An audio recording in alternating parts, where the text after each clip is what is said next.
everyone, and welcome to the Caribbean Football Weekly podcast. We're now into Season 4, Episode 1. I am Simon Preston, and I'm joined in attack on the left alongside Santokie, Nagulendran, and on the right, Nathan Carr. Santokie, how are you doing? Fantastic, Simon. I'm doing well. I've been excited all week in terms of recording this show. It's been a long time. For those of you who listen to the show,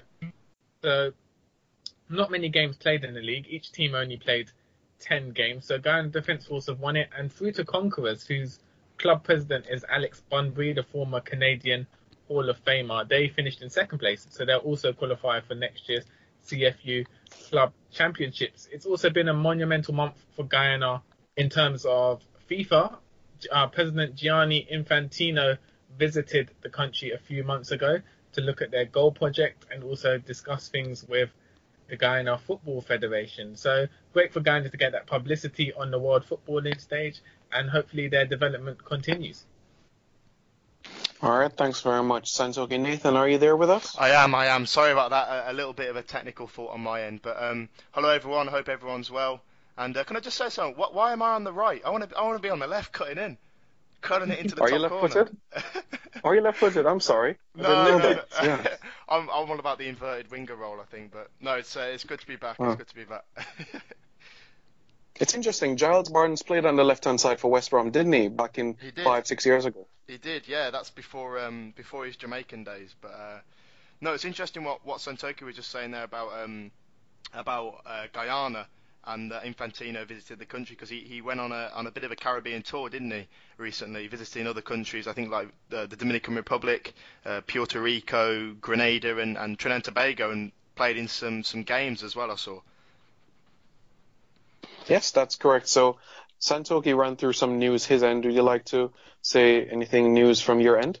Yes, so quite a bit, I guess, has happened in Caribbean football since we last recorded in late March, but just some quick things. Trinidad and Tobago beat Panama and lost to Mexico in their most recent World Cup qualifiers in the Hex. Haiti let in 3 goals in the last 10 minutes to crash out 4-3 on aggregate to Nicaragua in the Gold Cup playoffs, so they won't be at the Gold Cup this summer. Gordon Derrick, head of the Caribbean Football Union, has temporarily stepped down as president whilst he prepares his defence of a 4-year ban from FIFA for alleged financial offences, disloyalty and amongst other things. So he's got around 2 weeks before his defence has to be submitted, according to reports. And FIFA have confirmed as well, just in the last week or so, that the allocation of qualifying spots for all 6 confederations at the 2026 World Cup, they've been confirmed now. So that's set in stone. CONCACAF are going to have 6.5, which was projected beforehand. So if the US, Mexico and Canada secure hosting rights, it remains to be seen whether those 3 will be given automatic qualification from CONCACAF's quota. If they do, then obviously that will restrict other teams, looking at it from a Caribbean perspective. But yeah, 6.5, so it's an increase, and obviously it's a little way off yet. But it's a positive thing that kind of more spots are being made available now. So there's a greater chance, I think, of a Caribbean team making it to the World Cup finals. Absolutely, the future does look bright, not only for CONCACAF but also in the Caribbean. So news my end as well, the Red Stripe Premier League in Jamaica is hotting up as we get down to the wire. From the first leg of the semi-finals, we had the University of the West Indies FC defeat Portmore United 2-1. And in the other semi-final, we had Arnett Gardens defeat Humble Lion 2-1. Humble Lion was supposed to play Arnett Gardens on Sunday, which is today, the day that we record. However, after 10 minutes of play, rain suspended play. It's very interesting why the officials actually allowed play to continue while there was so much rain on the pitch and it was so damp. And as you know, the drainage facility needs a bit of improvement. So that game has been postponed and will take place next week. Similarly, the game with Portmore United and the University of the West Indies will take place next week as well. that's when Portmore United returns from Trinidad in the CFU Club Championship. So, gentlemen, let's jump right into this discussion, starting with the 2017 FIFA Beach Soccer World Cup that took place in April in the Bahamas. You know, we don't see many Caribbean teams play in FIFA tournaments quite often. So to see one of our own, namely the Bahamas, the host nation, do so, it was a fantastic moment for them. And to go and actually win a game as well, becoming the first English-speaking Caribbean nation to win a game at the FIFA Beach Soccer World Cup was fantastic. Nathan, you know, despite the early elimination, it's a bright future ahead for football on the beach for the Bahamas. Yeah, definitely. And I think for the Bahamas, it was not only about their performances on the sand, but also off it as well. Obviously, being hosts and building the new Nassau Beach Soccer Arena, they wanted to make sure that the tournament ran smoothly from that perspective. And I was reading an interview with Anton Seeley, the Bahamas FA president. He seemed pretty happy overall with how the tournament went. I thought they put up a valiant effort, really. They were quite unfortunate to lose to Switzerland, who were ranked, quite a few places above them, 3-2. They came up against a very strong, powerful, athletic Senegal side and lost quite heavily 10-1. But then, as you say, great for them to finish off with a win. That was the first time that a Caribbean nation had won at the FIFA Beach Soccer World Cup. And that was against Ecuador. So overall, I think that they should be proud of how they did. It was quite a young squad called up as well. 8 players under the age of 30, which, in beach soccer terms, that's quite young, really. I mean, many players go into their 40s. Obviously, playing on sand, it's not as physically difficult on the body, but I thought they did quite well overall. And off the sand, the tournament seemed to go down quite well. They spent a fair bit of money on that stadium, on that facility at Malcolm Park, $2.5 million altogether on its renovation, and it looked pretty nice from looking at the TV. Yes, it certainly did. If you look at the proceedings as well, out of the 16 teams, the Bahamas finished 11th of those 16 teams. So we have the goal scorers, for example, Gavin Christie, who we saw play interestingly in a World Cup field, and they put in a stellar performance on the field, which hopefully they'll build on in future years. Certainly will be so. So the next edition of the FIFA Beach Soccer World Cup will be in 2019. The host nation is yet to be decided, but CONCACAF will definitely have 2 qualifiers. So let's see if we're going to have at least one CFU team represent us once again. It would be something exciting to look forward to. So the other 2 topics that we're going to be discussing in this episode is the CONCACAF Under-17 Championship as well as the CFU Club Championship. So we'll leave the CFU Club Championship for the second thing to discuss. So I think we'll have a look at the 2017 edition of the CONCACAF Under-17 Championship in Panama. Now, Santokie, I'll start with you on this one. At the Under-20 Championship in Costa Rica, we didn't have any Caribbean teams advancing to the classification stage of the tournament. But in this edition, we saw Cuba was carrying the Caribbean flag, and they got into that stage despite the results they had against the United States and Honduras. So Cuba must be said, performed the best out of all the 5 representatives. Yeah, Cuba represented the Caribbean fairly well in this tournament. They got a win over Canada, which was promising. I was disappointed that they didn't manage to get a win against Suriname. I thought they might have prevailed against Suriname, and against Costa Rica, who are powerhouses in the region. You wouldn't really expect them to get much of a result. In the next stage, the classification stage, I mean, you really saw the gap between the North American, Central American teams and Caribbean teams. I mean, Cuba, they conceded 13 goals in their 2 matches against Honduras and USA and kind of looked out of their depth. So whilst they represented the Caribbean well by making it through to the classification stage, once they were actually on the big stage, there was too much of a golf inequality, and unfortunately, they were demolished in both of their ties, if I'm honest. Nathan, if you look at the 2 new representatives at this championship, we had Curacao and Suriname. But despite their elimination, I think they showed in patches that they could go toe for toe with some of the elites in this region. We saw Curacao pick up a victory during the group stage of the tournament against Haiti as well. They weren't outclassed by any means when they took on Panama as well. host nation of the tournament. Suriname drawing against Cuba as well and losing narrowly to Canada. So the newbies from the Dutch islands really did well, you could say. Yeah, they did do well. I was expecting a little bit more from Curaçao, I think, because they looked pretty good in qualifying, and they'd called upon some Dutch-based players. Their captain plays for the Feyenoord Youth Academy. And they did well to begin with, winning against Haiti, who are obviously the reigning champions at Caribbean level, under-17s. But again, for me, what this showed, the under-17 championship, is the gap between North and Central America and the Caribbean. And, you know, we saw it at the under-20 championship. No Caribbean team made it to the next round. And again, you know, Honduras 3, Curaçao 0. It was. I watched some of that game, and the kind of things that we've talked about, the game management, the education of players as well. It's something that Andrew Edwards, I think, was talking about, the Jamaican coach, picking up on the fact that a lot of the Central and North American players, they just have a little bit more game education, and they know what to do at certain times. So yeah, I was kind of a little bit more disappointed with Curaçao. Suriname, they worked hard, but they just lacked that little bit of quality. By far, their best player for me was Rosello Vlicha, who also I think plays for Feyenoord Youth Academy. He played as an attacking midfielder.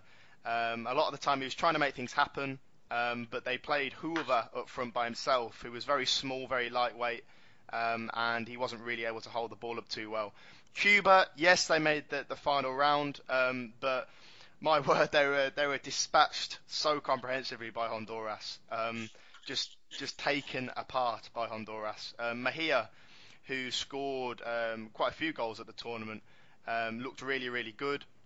They just could not cope with him at all. And then against the US, they were never really going to stand a chance. Their left winger, though, Brian Rosette looked quite good. Had a bit of pace about him, putting a few inviting balls. His dad actually, been told, defected from Cuba, and currently lives in Miami, I think. So just a little interesting story about him. But overall, to analyse this from a Caribbean perspective, I think quite disappointing. Jamaica as well. You know, this current squad, I think for me and Simon, I'm sure you'll have your opinions on Jamaica. It's not anywhere near really the same level as the 2015 squad that was so close to qualifying for the first World Cup since 2011. There was the odd bit of individual talent. Jeremy Verley obviously scored that fantastic free kick, but overall I thought that the squad wasn't quite as good, and yet you kind of had to feel, I think, for Andrew Edwards in that regard. Yes, I agree with you 100% there, Nathan, you know. And the next thing about it is preparation as well. If you look at the other teams that were in Jamaica's group, the United States, Mexico, El Salvador, they all played more practice and warm-up games before the CONCACAF Under-17 Championship than Jamaica did. As you might remember, we played 2 friendlies against the Americans, 2 against the Canadians, and 2 against the Cubans. So 6 overall compared to the United States, who had 18 fixtures before the qualifiers. You had Mexico that had 15. El Salvador was touring the entire Central America as well. So that preparation was so key. And if you even look back as well in the past to the last times that Jamaica qualified for an under-17 FIFA World Cup, they went to Brazil for 6 weeks and they stayed an extra 2 weeks courtesy of the club that let them stay there, Flamengo, if I'm not mistaken. So it just shows how preparation, how key it can be. You can't just put a team together 3 or 4 weeks and say, okay, guys, let's go and do this for your country. It takes much, much more from that. And as you rightly said, the gulf in talent, you could see that as well. The United States players are on the fringes of MLS teams. They're even on the bench, while we only have one of our 20 players that even plays in the Red Stripe Premier League in Jamaica. So it's just a cycle over and over again. And it's clear that there's a lot of changes that has to be made. Santokie, I'd love your viewpoint on that as well. I mean, preparation is the only way these Caribbean teams can actually make an impact and get to FIFA events and tournaments. Yeah, I mean, that's been a consistent theme since this show has started. We've kind of called on Caribbean nations, in order to develop at youth level in particular, there needs to be more consistency in playing games outside of tournaments, getting teams together, developing as a unit so they can have some sort of opportunity to compete, because often we kind of it's kind of like the same story at tournaments. A Caribbean team will assemble a squad, enter them in the tournament. This could be at all levels, youth levels and senior level. They'll assemble a team, get them to a tournament, and ultimately struggle against the North American and Central American teams. And whilst there's obviously a massive gulf in resources between Caribbean teams and North American teams, you feel that the Caribbean teams are harming their chances even further by kind of not planning long term, not developing, not gelling their sides together, and that's hurting the development of their football sides. I mean, just coming in, I know that Haiti were based in Brazil for a kind of substantial period of time. I think it was kind of 2, 3, possibly 4 weeks prior to the tournament. And Cuba played El Salvador and Honduras, actually beat Honduras, which in the warm-up friendly, which made it kind of even more surprising that they were so heavily beaten in the final round. And I do take your point, but I suppose Jamaica, they did play the USA twice, didn't they, Simon? They played Canada, they played Cuba leading up to it, but that, I guess, is not enough. You said there the US are playing 18 warm-up friendlies, Mexico are playing 15. It doesn't take a rocket scientist, I suppose, to work out that if you are going to play more games, you're going to be more cohesive. You're gonna stand a better chance. But I don't know. For me, I thought it was good that they did arrange at least 2 games against the US and 2 against Canada, albeit they lost all of those games. Yes, I take your point, Nathan, where that is concerned. It's good that you are able to get that level of caliber of players to come up against. But then again, you think about where those matches were played. All of them were at home, so our players weren't exposed to a different environment. Bar playing in Trinidad for the CFU final round and the US Virgin Islands early in the qualifiers, those are the only opportunities that our players got to travel and see a different environment, being exposed to different pitches. So they come into it, as Andrew Edwards rightly said, with a limited knowledge of their surroundings and especially the surfaces as well. There's also complaints about the times of the games as well. The United States game was at 12:30 in the hot sun, and players were complaining about their shoes, how it was burning them as well, and they had to have cooling breaks every 10-15 minutes. So all in all, it was just a lot of eggs against them. But at the same time, I do feel moving forward, they're going to have not only more preparation, but what is the next step? That's the next thing as well. Are we just going to have these guys sit down, play for their high schools, and then 18 months down the road, it's going to be under 20 qualifiers? You can't do that. You need to have consistent camps for these players. You can't just have them sitting on the wayside for the next year and a half. I agree. And one point as well I wanted to make is that for me, when it really mattered, the occasions where it really mattered and the result had to be on point for the Caribbean teams, they ultimately bottled it. You look at Haiti against Honduras, which Honduras won 3-1. If Haiti, would have got maybe a point or indeed a win from that, then they were very likely to go through. You look at Jamaica's game against Mexico as well in the final. Yes, okay, they weren't expected to beat Mexico, but to lose 5-1, again, when it mattered, when they really needed that result, it was just a little bit disappointing, that it seems like on the big stage that perhaps the North and Central American teams, they deal with that pressure just a little bit more. And I think the reason is because they play it at higher levels at clubs, so they're playing at MLS or they're playing in a decent standard in their homeland, and there they deal with more pressure and the emphasis on the result. They're more accustomed to that than a lot of the Caribbean players. Santokie, what do you think, like in a Jamaican standpoint? Would you say coaches in the top tier, that is the Red Stripe Premier League, should give these younger players an opportunity to play so that they can say, well, I'm playing at a professional level? Or should they instead just continue to try and work hard and build their craft and hone their skills, and perhaps one day an opportunity will come to play overseas? Because if you look at their compatriots, as Nathan rightly said, the US, Mexico, Canada, etc., the top teams in CONCACAF, they're already professionals. It's a tough debate because, you'd like for the coaches to give youngsters a chance in the first team at mid-strike Premier League sides, but then also football's a results-driven business, so the coaches will be under pressure to kind of pick the best squad and kind of get the win or face the sack themselves. We have the same problem here in England. You often find people are wary that young English players don't get chances in Premier League teams. So whilst there's not as much money in the Jamaican game, the coaches will still be under the same pressure. So you can kind of see why they're not promoting, why youth players might not get promoted necessarily into first team squads, and this leaves them a dilemma. How do they get noticed? How do they get exposure to a higher level of football? So at the moment, I can't really see a short-term solution to this problem, if I'm honest. I think coaching education needs to improve as well, personally, because there is a big connection between the quality of the coaching that these players are going to receive. The key ages really when you're 15, 16.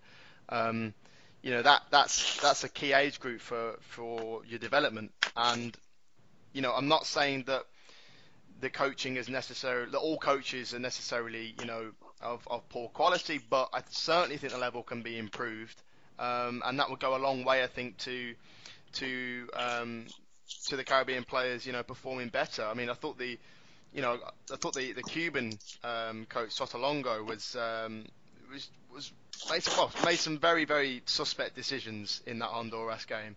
And ultimately it showed. So while the players, yes, they have to perform, I do think as well, generally in the Caribbean, there needs to be a lot more importance on coaching and having more qualified coaches. You only have to look at Iceland, a small country of around 600,000 people, and they've got a lot of UEFA qualified coaches. So it's really something to consider.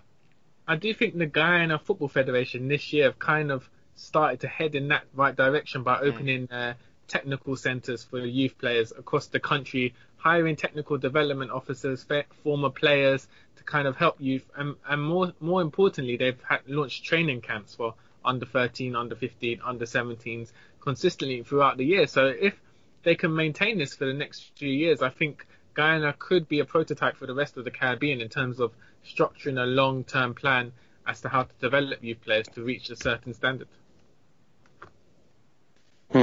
Definitely something to keep an eye on in the near future. Nathan made a good point about coaching. It's so key about the future and how these players are brought up as well. And the next question is the amount of football that these players do play as well. The leagues, the structure, the number of teams, as we know as well, the more football you're playing is the better. We've discussed many times already about with the situation in Jamaica and the schoolboy football playing between September and December, and then there's a gap until the qualifiers come around again, July, August-ish, and then the cycle repeats itself. So definitely the administrators and governing body of football in different Caribbean islands have some work to do to plan what is the next step. Nathan, you were also doing some posting on your Twitter account as well about a potential, you could say, CONCACAF League moving forward where you'd eliminate friendly matches so things can get more competitive. That's what the president, Victor Montagliani, was saying. This could be a revelation for the region, I think. Yeah, do you mean the League of Nations? Sorry, Simon. Yes, that is correct. This is something that's quite interesting. It was discussed, I think, in more detail at the CONCACAF Congress held in Aruba in April. And as you say, it's an idea put forward by Montagliani and co, which would essentially, I think, replace friendly matches, although not entirely. There would still be some room, so I've read, for friendly games for CONCACAF countries, because as we know and as we've discussed a lot on Caribbean Football Weekly in the past, a lot of CONCACAF countries, particularly from the Caribbean, they don't play many competitive games throughout the calendar year.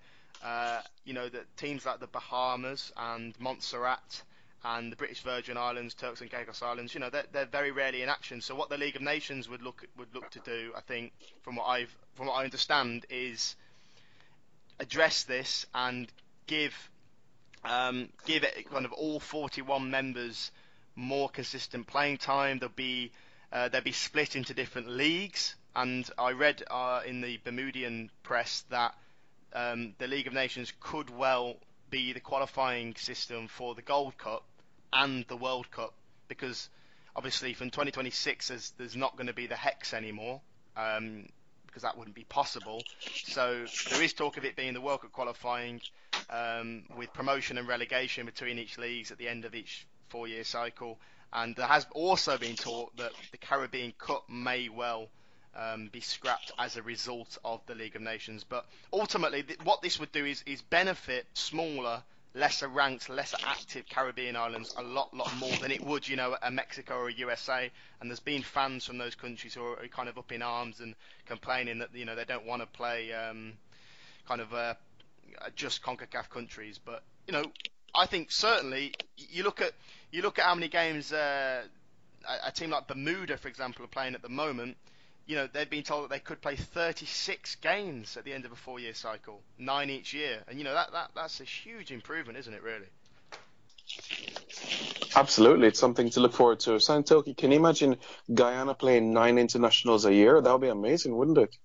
Yeah, that would be fantastic. And, yeah, it would also give teams more meaningful matches. At the moment, I mean, if you look at teams like Montserrat, for instance, their World Cup journey ended about 2 years ago after 2 games. And so this kind of gives them an opportunity to play more games which have context and importance. I mean, it's all well being able to play friendlies, but often they don't have any context, any importance. Whereas now you've got a system where teams can play consistently in big matches for 2-3 years consistently. And so I think it will benefit, as Nathan said, it will benefit smaller teams more and hopefully boost the quality of football in CFU.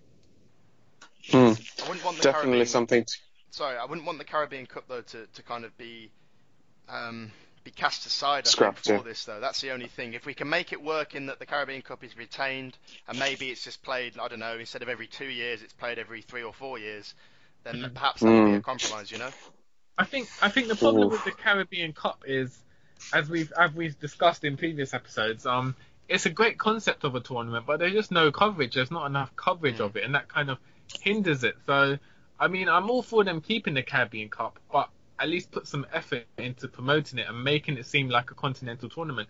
At the moment, it's like it's got a small time feel to it. So I feel they need to, if they do want to keep it, boost the coverage of it is the main issue. Yeah, that'll be an interesting one, and certainly the media has a role to play as well, whether print or broadcast as well, to get it really covered quite well. I remember even back in 2005 Caribbean Cup, there was even a theme song and everything like that, so it has died down and been lukewarm. So the Caribbean Cup, yep, it does really need to step up. And even coinciding with the Caribbean Cup, another Caribbean competition that needs the exposure as well is the CFU Cup Championship. Can you believe it? Group A and Group B action begins on Sunday.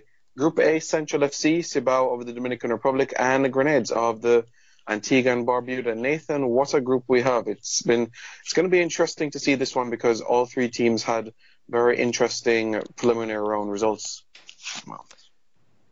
Yes, they did. Enjoyed obviously following the first round, and we covered that in a bit of depth on previous episodes. I'm looking forward to this. All games are going to be played at the Hazy Crawford Stadium in Trinidad. I think for me, out of both groups, Group B is a little bit more difficult on paper. You've got the seeded team, San Juan Jablata, Portmore United, who obviously for me, were rather surprising to oust Puerto Rico FC in Group D, and they claim maximum points in the first round. And then Racing as well, who played in the Caribbean Club Championship in 2010 when they made the second round, and they were knocked out by eventual champions Puerto Rico Islanders. But I think, yeah, as I say, Group B a little bit more difficult. Central, all eyes are going to be on them, I think, because they are ultimately back-to-back champions.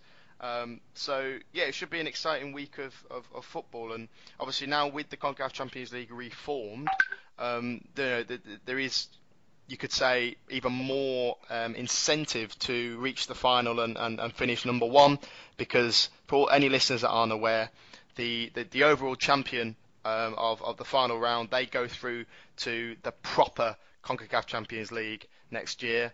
And then the other 3, so second, third, and fourth place teams, they'll go to kind of like, I think you said it on Twitter, Santokie, it's kind of like a Europa League style tournament almost, isn't it? The preliminary bit against the Central American teams. Yeah, I mean, they've given it the name the CONCACAF League, which kind of aligns itself with the Europa League. And so it's essentially a secondary tournament, club tournament for CONCACAF. And then much as the Europa League winner goes into the UEFA Champions League, the winner of this CONCACAF League, so the one team who wins out of the 16, will progress to the CONCACAF Champions League, which will take part in February 2018 and feature all the the big hitters in the region from MLS and Liga MX in Mexico. Definitely one to keep a close eye on. Now, when you look at these two groups, gentlemen, Nathan, I'll start with you on this one. Based on the top two teams from each group, who do you think will be participating and representing the CONCACAF region later this year? Who do you think from both groups? Well, I'm gonna put it out there, and I think the final on next Sunday is going to be Central against Portmore United, and I think that Sibao and San Juan will go on to also represent the Caribbean in the CONCACAF Champions League. I mean, Central, they've received a bye to this round as they are reigning champions and obviously the hosts. They're looking to claim 3 Caribbean titles on the spin, which would, I think they'd be the first Caribbean club to do that, having lifted it in 2015, 2016. And interestingly on Central, they've recruited pretty heavily. I mean, they won the TT Pro League title in February, and a lot of their players kind of left, and they've had to put some meat on the bones of the squad. The likes of Ryan Thompson from Jamaica, who's someone obviously you'll be very familiar with. Fashami Allen, who's highly rated for Antigua and Barbuda. American midfielder Graham Smith. Carlos Edwards, the Trinidad and Tobago international. Akeem Priestley from Jamaica, who has played all around the world, really. They're just to name a few. And also some English players have come in for Central. Michael Kedman, whose grandfather is actually the editor or former editor of the Trinidad Express, believe it or not. Callum Harris and Lloyd Bannister are just some of the English players, and that's interesting because they've come in. All of these players have come in on short-term deals specifically for the Caribbean Club Championship. Now, the Wired 868 reported that this is possible because you don't need a work permit or to apply for one until 30 days after arriving. So as long as they kind of come play in the championship and then leave, presumably they're okay to do that. And B, the English players like Bannister, Kedman and Harris, if you look at their career biography so far, you know, they've played at, so Kedman's played I think with Colchester, Millwall, West Ham, Chelsea on the books of their youth sides. Callum Harris played with Wolves, Blackburn. Lloyd Bannister I think was with Manchester City, Wigan and Man United. So the kind of the experience that they could bring to this team, you know, from England and playing in the structured environment of academies, I think they'll no doubt have quite a big impact. Would you say, Santokie? Yeah, I mean it was an unusual story to see a team sign 12 players on 3-week contracts, but you can kind of see the logic from Central FC's perspective. I mean, after the CFU Club Championships end, there's no domestic league and there's no football for the club until August in this CONCACAF League. So it wouldn't make sense to tie these players down to long-term contracts, especially when there's no guarantee of where they will finish in this CFU Club Championships. So they've been transparent.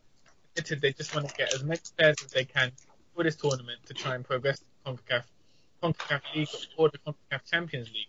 I think, as you said, Nathan, they're the strongest team in this competition. The only weakness they may have is where so many players coming in at such short notice. Would they be able to gel as a team? True. And we've seen from their opponents, Grenades FC, they've kind of upset the odds so far. They've eliminated Montego Bay in the group stages, and they've kind of proved themselves to be the underdog. So it'll be interesting to see how they deal with their match against Grenades FC. And remember, Central haven't played a competitive match in about 2 months, so it'll be interesting to see if the players can gel together and whether they'll be able to shake off any rust against Grenades FC, who will obviously be executing their game plan of the 5 Ps. Do you guys got 5 Ps? Ooh, passing. Pass.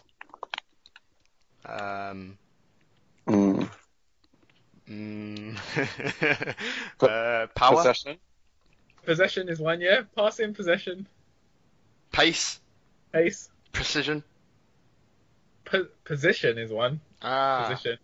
And the last one is what they're going to face today. A lot of pressure.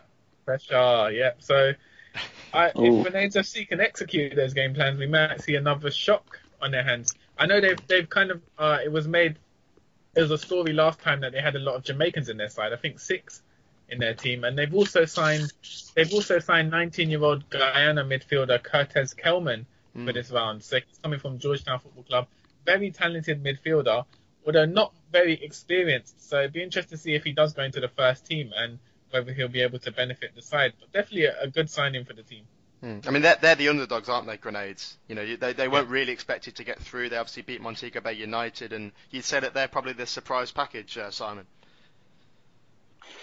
I would put them as perhaps the dark horse of this tournament, Grenades, and I do believe I still have Keith Kelly, who was a member of Jamaica's under-17 national team back in the 1999 under-17 FIFA World Cup, and also under-20 in 2001 as well. So they're definitely one to keep an eye on. They really did impress in Montego Bay. You know, they're one of 3 teams in 2016-17 to actually beat Montego Bay at Montego Bay because of their dominant home record. So away from home, they've shown their class and their determination.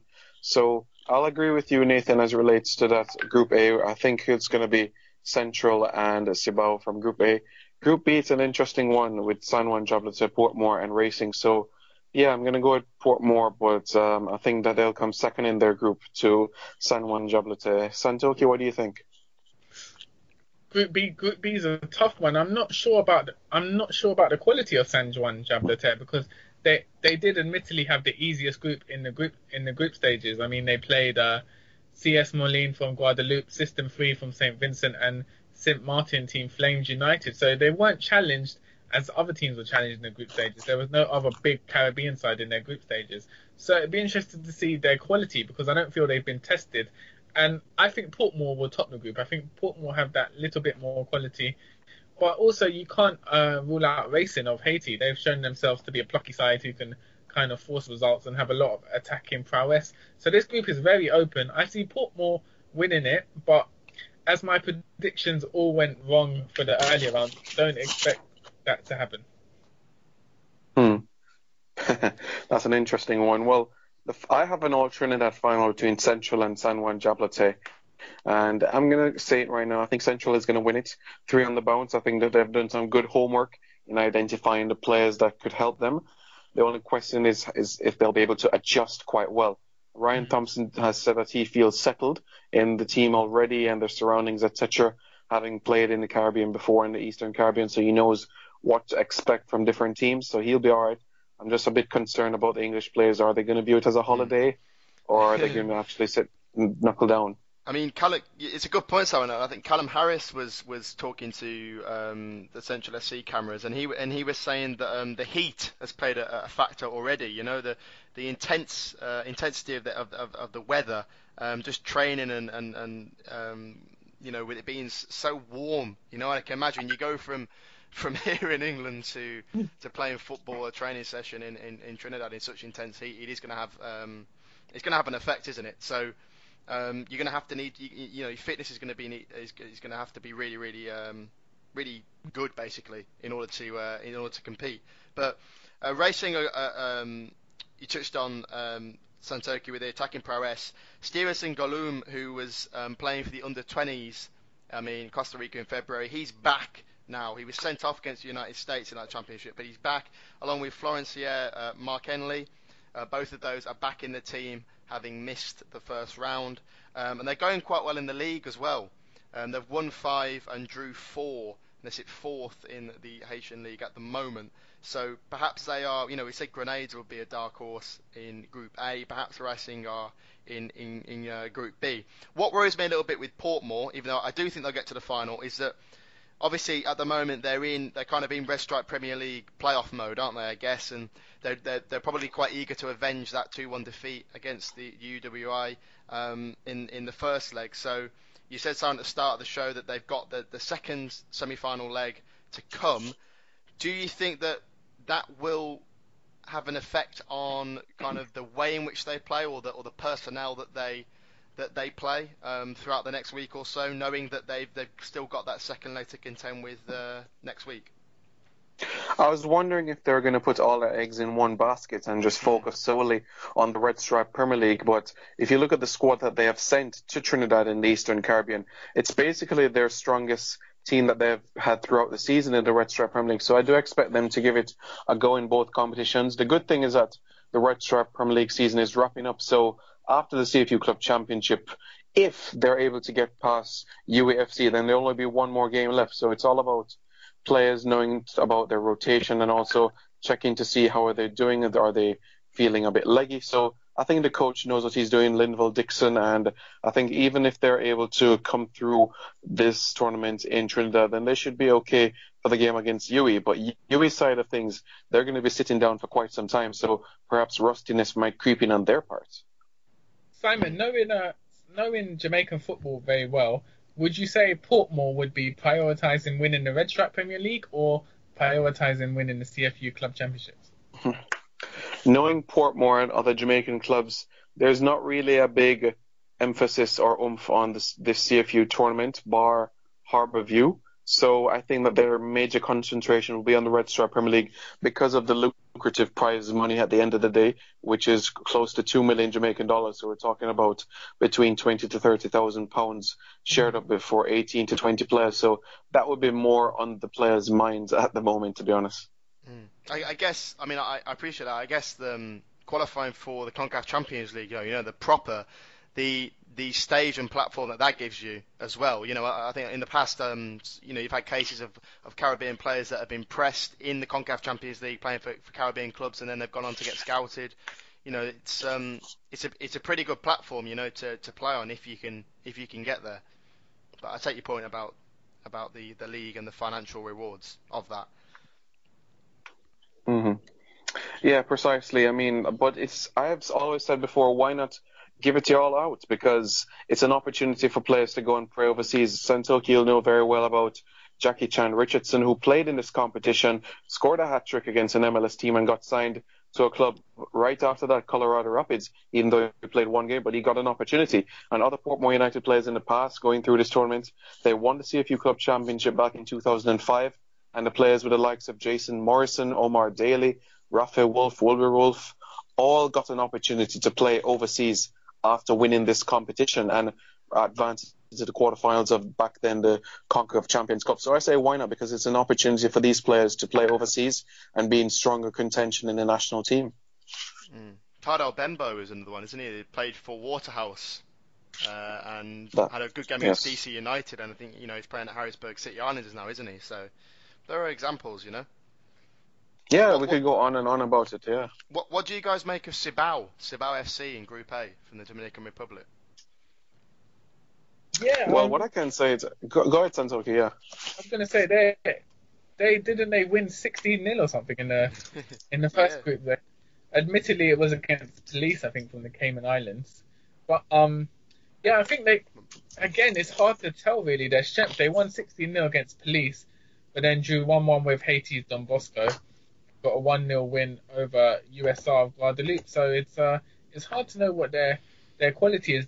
Domingo Peralta seems to be their main striker who's going to get the goals, and he plays for the Dominican national team. But other than that, it's hard to tell really what their level of quality is. I mean, they might be able to spring a surprise and finish second in the group, but I'm not sure if they have the quality to defeat Central.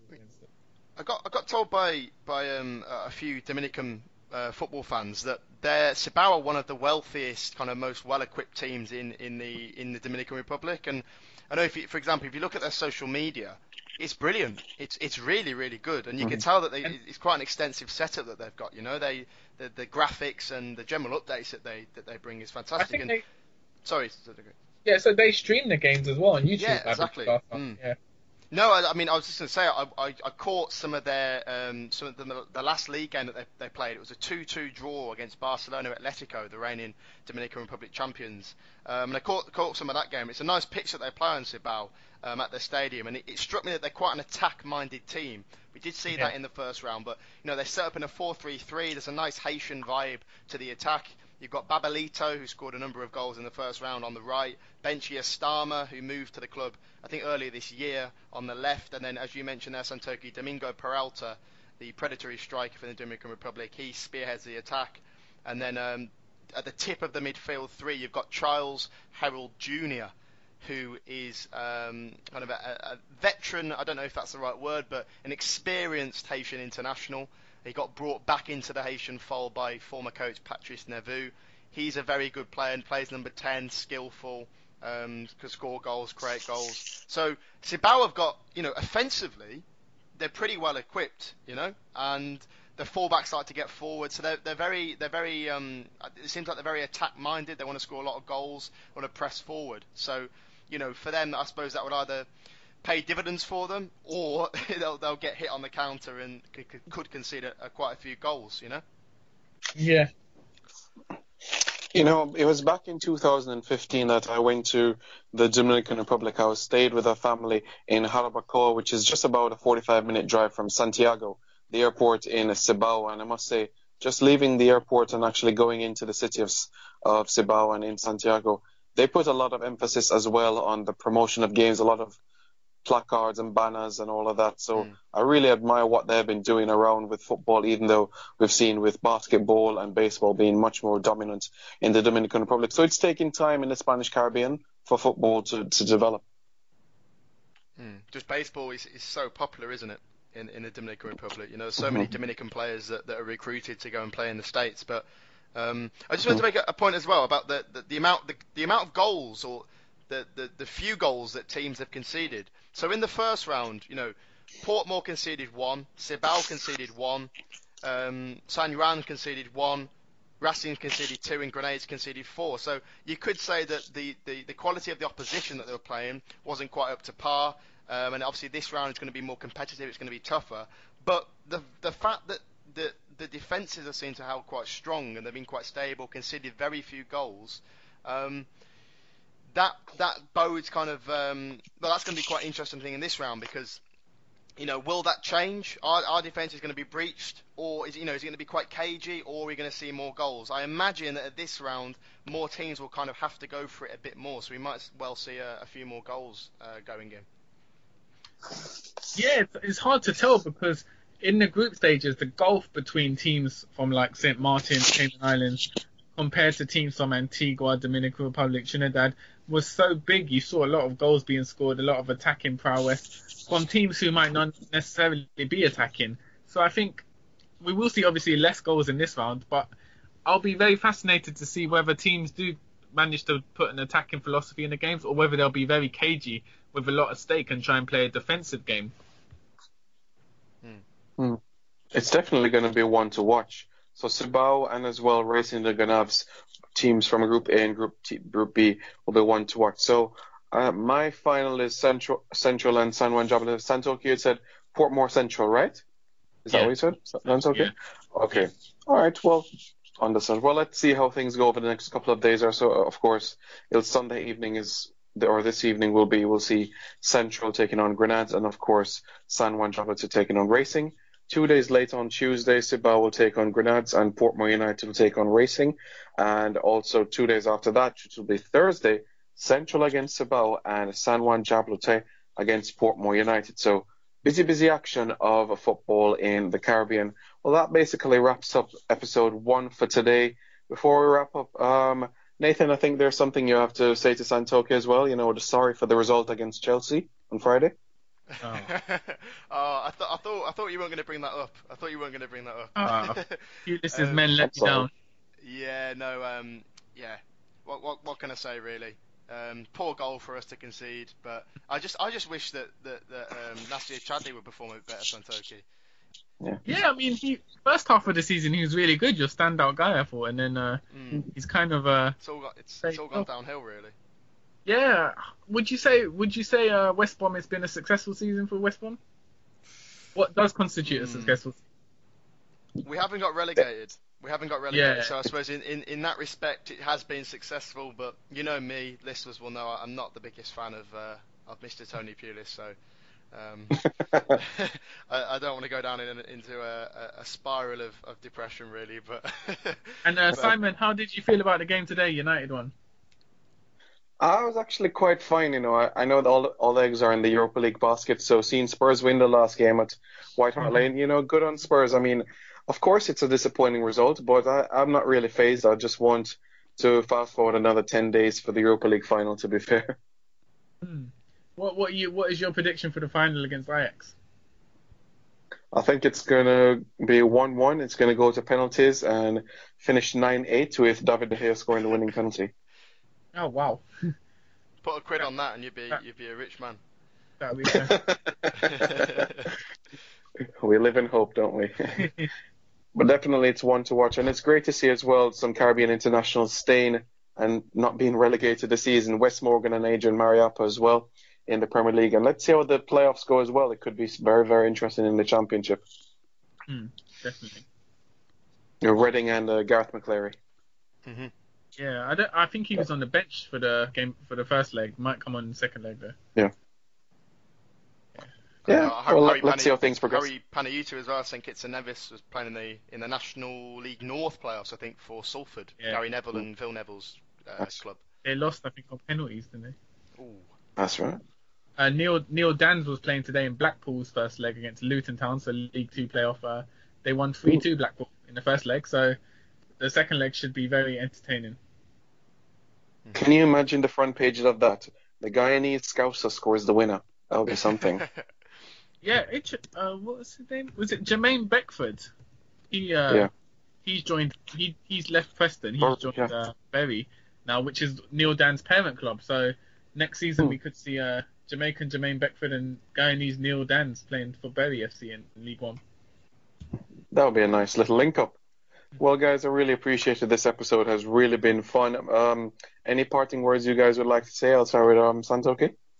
No, just thanks for all the listeners. As always, we're taking questions on social media for next week's episode, and great to be back after a brief hiatus to continue discussing Caribbean football with you great guys. Absolutely. Nathan, anything your end? No, thank you very much for listening. As I say, very good to be back. I do apologise about the little technical issue my end at the start. And you can follow the show on SoundCloud and also on iTunes. You know, maybe you're going for a jog, maybe you're chilling in your lounge, maybe you just want to listen to Caribbean football. Go and subscribe to Caribbean Football Weekly. And thank you very much again for listening. Well, thanks very much, Nathan. Much appreciated there. And from my end, Wenger in. Tune in next week to episode 2 of Caribbean Football Weekly. I am Simon Preston, joined with Nathan, Carr and Santokie Nagulendran. Catch us next week.